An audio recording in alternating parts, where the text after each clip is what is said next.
আসসালামু আলাইকুম, hello everyone, সবাই কেমন আছেন? আশা করি সবাই অনেক বেশি ভালো আছেন। তো আবার আমার একটি ছোট্ট ভিডিও আপনাদের কাছে শেয়ার করতে আসলাম। আশা করি সবার অনেক বেশি ভালো লাগবে। তো আমার এই first time baby shower theme কেকটা করা, আলহামদুলিল্লাহ নিজের একটা নতুন একটা এক্সপিরিয়েন্স হলো, খুব বেশি ভালো লাগলো। আর অনেক দিনের ইচ্ছেও ছিল, সেটা পূরণ হয়ে গেল। আর ছিল 1 পাউন্ডের একটা চকলেট ড্রিপ কেক, আর ছিল ইয়াম্মি মজার একটা সুইট চিলি মোমো। যারা এখনও এটা ট্রাই করেননি তারা ব্যর্থ।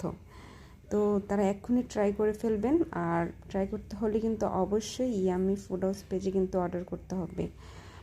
আমি এক কথায় বলতে পারবো, আপনারা নিরাশ হবেন না। আলহামদুলিল্লাহ অনেক বেশি মজা লাগবে। তো এই তো, আর সবাই আমার পেজটার পাশে থাকবেন, আর লাইক কমেন্ট ফলো করে সবাই পাশে থাকবেন। আপনাদের দুয়ার ভালোবাসায় কিন্তু আমি সামনের দিকে এগিয়ে যেতে পারবো ইনশাল্লাহ। তো সবাই ভালো থাকবেন। Thanks for watching. আল্লাহ হাফেজ।